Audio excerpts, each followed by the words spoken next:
अच्छा, अस्सलाम वालेकुम। तो आज हम पढ़ने वाले हैं एक इम्पॉर्टेंट टॉपिक जो है डेवलपमेंट ऑफ फेस। ठीक है, ये टॉपिक जो है आपकी एमब्रियो में भी आएगा, वहाँ पे भी आप पढ़ेंगे, लेकिन जो है वो ऑलमोस्ट सेम ही होगा। ठीक है, तो डेवलपमेंट स्टार्ट करने से पहले हम जो है स्टार्ट करते हैं सबसे पहले ज़ाइगोट से। ठीक है, आपको पता है कि हमारे पास ज़ाइगोट होता है जिसमें हमारे पास एक मेल गैमेट और एक फीमेल गैमेट होता है। फिर ये क्या करता है कि इसमें जो है फर्दर होती हैं हमारे पास और सेल्स डिवाइड होते हैं और एक ब्लास्टोसिस्ट बनाते हैं। फिर ये ब्लास्टोसिस्ट हमारे पास कन्वर्ट किस में होता है, ये ब्लास्टोसिस्ट कन्वर्ट होता है हमारे पास मॉर्यूला में।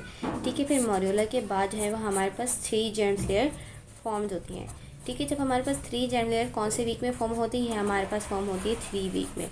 3 जर्म लेयर फॉर्म होने के बाद जो है हमारे पास फर्दर फीटस का जो है और एम्ब्रियो का जो है फर्दर डेवलपमेंट स्टार्ट हो जाती है। और 4 वीक से हमारे पास किसकी डेवलपमेंट स्टार्ट हो जाती है, फेस की डेवलपमेंट स्टार्ट हो जाती है। तो अब मैं यहाँ पर आपको एक और बताती हूँ कि जो हमारे पास जिससे एम्ब्रियो होता है, उस एम्ब्रियो के अंदर हमारे पास कुछ आर्चेस होती हैं। ठीक है, ये आप टॉपिक वैसे एम्ब्रियोलॉजी का है, लेकिन मैं यहाँ पे बता रही हूँ। तो हमारे पास कुछ आर्चेस होती हैं, जिन आर्चेस से हमारे पास जो है हमारे पास एम्ब्रियो की ऑर्गन्स डेवलप होते हैं। तो फेस फॉर्म होने के लिए हमारे पास first and second arch important है। ठीक है, अब फर्स्ट एंड अब ये आर्चेस के पास जो है ना, मतलब एक कंप्लीट पैकेज होता है। यानी इन आर्च के पास एक ऐसा सेल होगा जो फर्दर मसल्स बनाएगा, एक नर्व होगी, एक आर्टरी होगी। तो इन आर्च के पास जो वो कंप्लीट पैकेज होता है। तो फर्स्ट आर्च की जो हमारी, खैर यहाँ पे हम सिर्फ नर्व की बात करेंगे, बाकी सारी चीज़ आप एनाटॉमी में डिटेल में पढ़ेंगे। यहाँ पे हम सिर्फ नर्व की बात इसलिए करेंगे तो ये हम नर्व सप्लाई भी पढ़ेंगे। ठीक है, तो फर्स्ट आर्च की जो नर्व सप्लाई होती है वो हमारे पास होती है ट्राइजेमाइनल नर्व, और जो सेकेंड आर्च की नर्व सप्लाई होती है वो हमारे पास होती है फेशियल नर्व। सही है, तो चलें अब हम स्टार्ट करते हैं 4th वीक से। सही, तो अब हम आ गए हैं 4th वीक में। अब 4th वीक में हमारे पास क्या होता है, जो हमारे पास 4th वीक है इसके अंदर सबसे पहले हमारे पास ओरोफेरेंजियल मेम्ब्रेन जो है वो फॉर्म हो जाती है। ठीक है, ये ओरोफेरेंजियल मेम्ब्रेन जो है ये फॉर्म होती है, तो इसका मतलब है कि हमारे पास जो फॉल्स माउथ जो स्टोमोडियम है वो भी फॉर्म हो जाता है। ठीक है, तो हमारे पास फॉल्स माउथ स्टोमोडियम फॉर्म होता है। ठीक है, अभी फॉल्स माउथ कैसे फॉर्म होता है, ये फॉल्स माउथ इसलिए फॉर्म होता है कि फ़र्ज़ करें अगर ये भी एम्ब्रियो है, यानी जो मैंने, बल्कि मैं ये बना देती हूँ, ये जो एम्ब्रियो मैंने बनाया था ना इस तरह साइड पे, इस तरह आर्चिस के साथ। अब इसको मैं आपको फ्रंट व्यू दिखा रही हूँ, यानी ये जो है इसका फ्रंट व्यू है।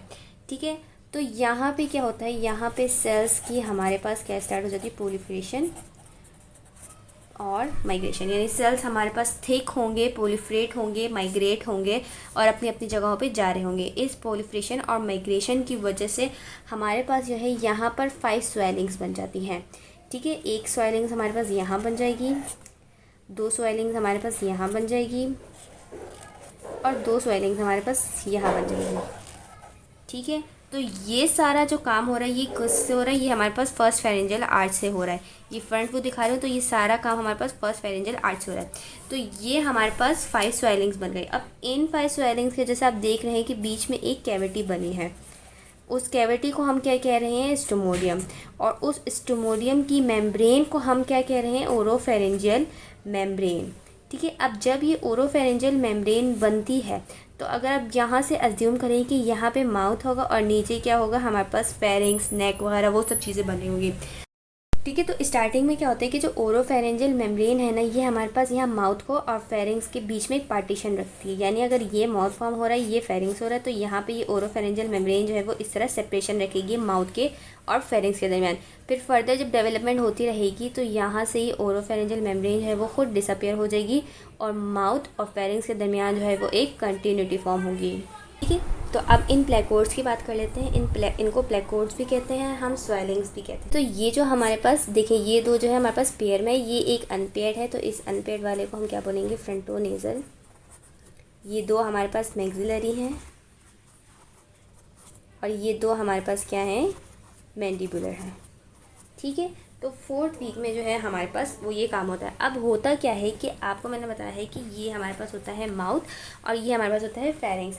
तो माउथ की जो ओरल कैविटी यानी ओरोफेरेंजियल मेम्ब्रेन है, ये हमारे पास किससे फॉर्म होती है, ये हमारे पास फॉर्म होती है एक्टोडर्म से।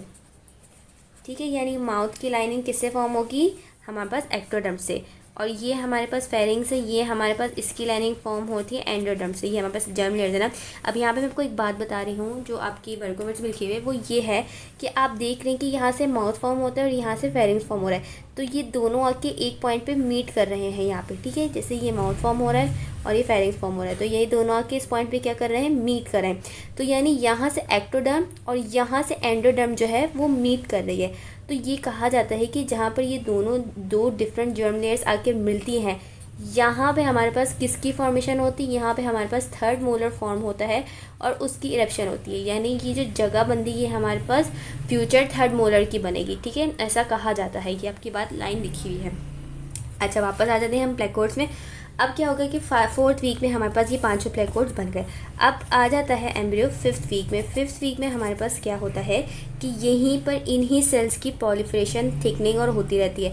अब थिकनिंग होने के बाद सेल्स जो है वो सिंक डाउन करते हैं। सिंक डाउन में क्या है कि जैसे अगर आप एक फ्लैट सरफेस लें, अब यहाँ से सेल्स सिंक डाउन हो जाए तो ये ऐसे दिखेगा ना, है ना, यहाँ से सेल्स। तो अगर हम इसको ऊपर से देखें तो हमें एक गड्ढे की तरह दिखेगा।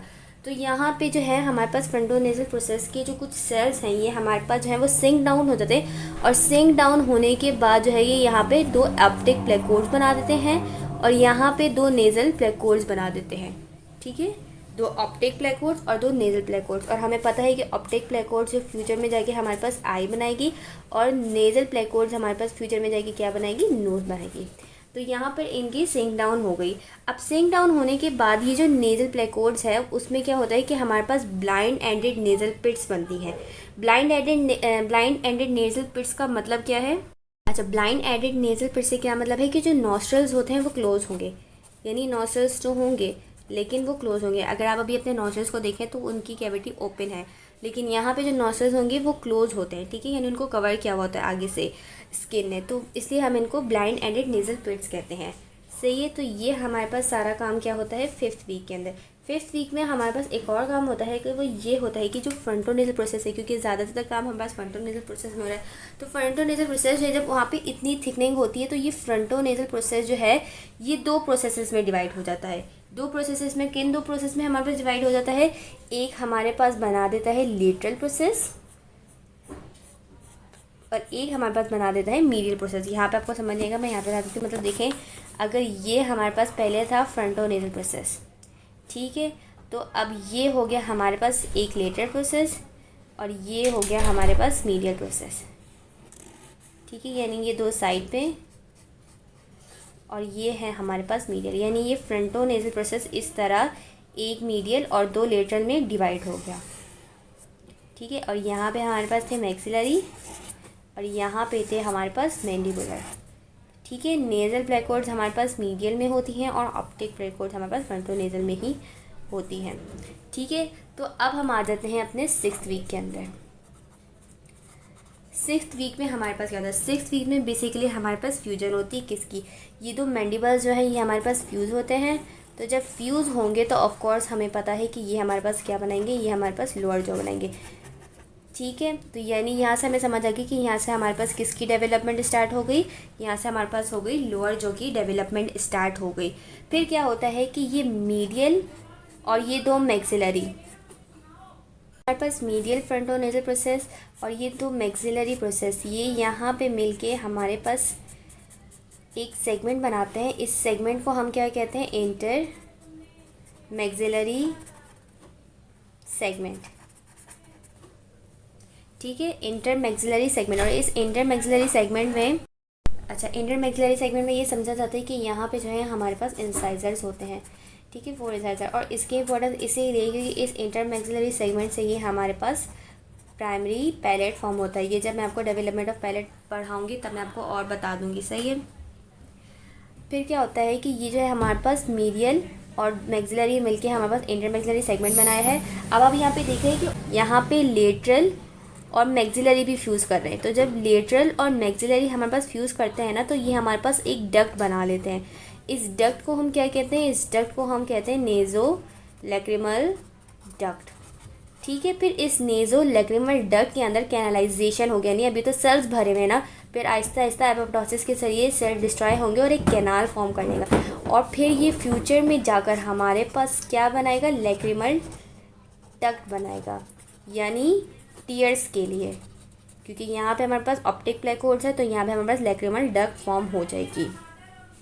और फिर क्या होगा कि ये हमारे पास जो है यहाँ पे दोनों मैक्सिलरी फ्यूज़ करके यहाँ पे हमारे पास अपर लिप है और दो मैंडिबुलर नीचे सेगमेंट मिलके हमारे पास क्या बनाएंगे, लोअर लिप।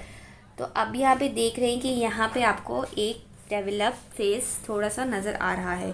ठीक है, अब हम पढ़ लेते हैं कि कौन कौन से प्रोमिनेंस जो हैं, इनको प्रोमिनेंस भी कहते हैं। प्लेकोड्स बताया था और मैंने आपको क्या बताया था, एक प्लेकोड बताया था और प्रोमिनेंस बताया था और स्वेलिंग्स बताया था। ठीक है, तो ये इनके नाम है डिफरेंट।